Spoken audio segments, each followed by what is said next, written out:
अस्सलाम वालेकुम दोस्तों, मैं हूं खालिद रज़ा और आप देख रहे हैं रज़ा इलेक्ट्रॉनिक्स यूट्यूब चैनल। दोस्तों, कभी कभी हमें मोटर में ये फॉल्ट देखने को मिलता है कि हमारे पानी की मोटर बिजली पर बिल्कुल सही चलती है, उसमें कोई मसला नहीं होता है, लेकिन जब हम उसे जनरेटर पे ऑन करते हैं तो जनरेटर हिलने लगता है, जनरेटर बाजू का ट्रिप हो जाता है, बंद हो जाता है, या फिर जनरेटर बहुत ज्यादा लोड लेने लगता है, उसकी आवाज चेंज हो जाती है। दोस्तों, कौन से फॉल्ट की वजह से ऐसा होता है और किस तरह से हम इस फॉल्ट को दूर कर सकते हैं, आज की इस वीडियो में हम इसी टॉपिक पे डिस्कस करने जा रहे हैं। तो चलिए बिना देर किए काम शुरू करते हैं। आप भी मेरी हौसला अफजाई के लिए वीडियो को लाइक कर दें, चैनल में नए हैं तो चैनल को सब्सक्राइब कर दें।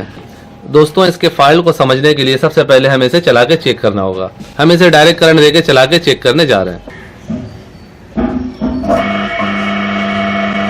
दोस्तों, यहाँ पे आप देख सकते हैं हमारा मोटर जो है वो प्रॉपर वर्क कर रहा है, और यहाँ पे अगर हम इसके एम्पेयर देखते हैं तो इसके एम्पेयर भी हमें नॉर्मल नज़र आ रहे हैं। वोल्ट 220 पूरे हैं और एम्पेयर हम अगर इस एम्पेयर मीटर पे देखते हैं तो तकरीबन 1.5 एम्पेयर के करीब ये मोटर ले रही है। दोस्तों, ये आधी की मोटर है और आधी की मोटर के एम्पेयर मैक्सिमम 1.5 से 2 होने चाहिए। अक्सर आपने देखा होगा कि आधी के मोटर के 3 एम्पेयर होते हैं, जिसकी वजह से वो बिजली की कंजप्शन ज़्यादा करती है। यहाँ पे जैसा कि हम देख रहे हैं कि मोटर प्रॉपर तरीके से वर्क कर रही है, हम इसे बंद कर देते हैं और दोबारा से ऑन करते हैं। दोस्तों, जैसा कि इस वक्त बिजली चल रही है और हम इस मोटर को ऑन ऑफ कर रहे हैं और मोटर में कोई फॉल्ट नज़र नहीं आ रहा है, इसके लिए हमें यहाँ पे थोड़ा गौर से देखना होगा। ये देखें, यहाँ पे एम्पेयर मीटर लगा हुआ है, तो आपने इस एम्पेयर मीटर को गौर से देखना है। यहाँ पे दोस्तों आप इस मीटर पे गौर करें तो 15 एम्पेयर तक का इसका रेंज है, यानी 15 एम्पेयर तक का लोड हम इस मीटर के ऊपर डाल सकते हैं। और जब हम इस मोटर को ऑन कर रहे हैं तो ये मोटर 15 एम्पेयर से भी ज्यादा का लोड ले रही है, यानी स्टार्टिंग टार्क जो है इसका 20 एम्पेयर के करीब करीब जा रहा है। ये देखें, ये जो इसका कांटा है वो बिल्कुल आखिर में जाके फिर ये वापस हो रहा है।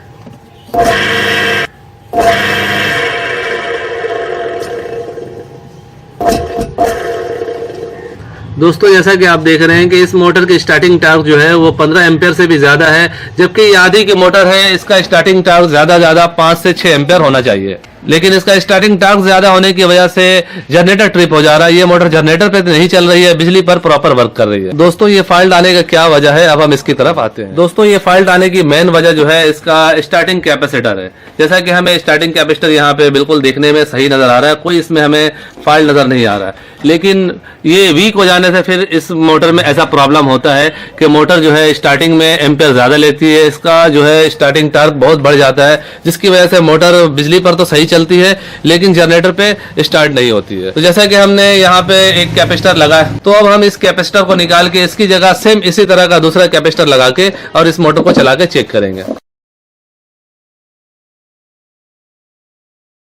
दोस्तों, जैसा कि हमने कैपेसिटर को चेंज कर दिया है, ये इसका अपना पुराना कैपेसिटर था और यहाँ पे हमने नया कैपेसिटर लगा दिया है। दोस्तों, ये स्टार्टिंग कैपेसिटर कहलाता है, ये सिर्फ मोटर को स्टार्ट करने के बाद इसका काम खत्म हो जाता है। तो अब हम इसे दोबारा से चला के चेक करने जा रहे हैं। यहाँ पे हमारे पास एम्पेयर मीटर है और इसे हमें गौर से देखना है।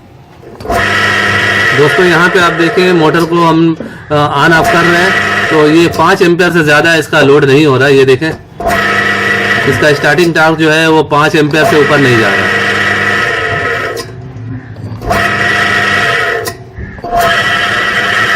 दोस्तों, जैसा कि अभी आपने देखा कि 5 एम्पेयर से कम का स्टार्टिंग टार्क इस मोटर का है, लेकिन इससे पहले ये मोटर 15 एम्पेयर से भी ज्यादा स्टार्टिंग का टार्क ले रही थी। इसी वजह से ये मोटर जो है जनरेटर पे नहीं चल रही थी।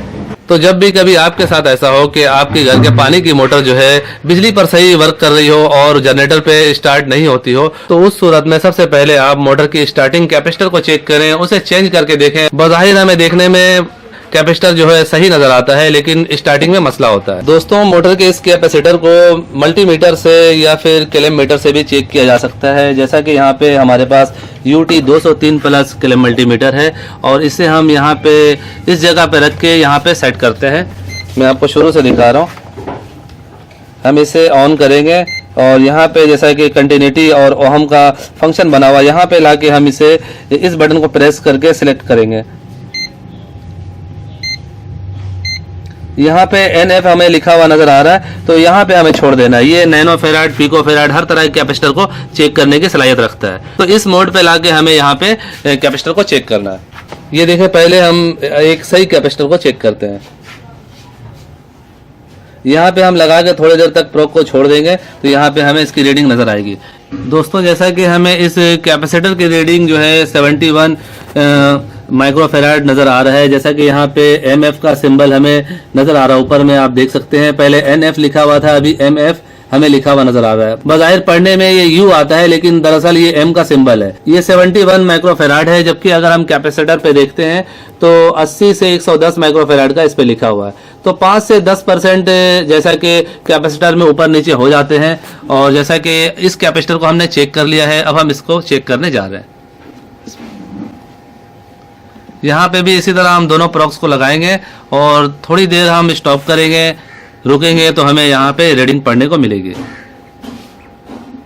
ये देखिए काफी टाइम हो गया और रीडिंग इसमें कोई नहीं आई। आउट ऑफ लिमिट इसमें हमें नजर आ रहा है, यानी ये कैपेसिटर पूरी तरह से खराब हो चुका है। इसी वजह से इसकी कोई लिमिट नहीं है। और कैपेसिटर की खराबी की वजह से दोस्तों ये मोटर जो है स्टार्ट होने में बहुत ज्यादा एम्पेयर ले रही थी, जिसकी वजह से ये जनरेटर पे स्टार्ट नहीं ले रही थी।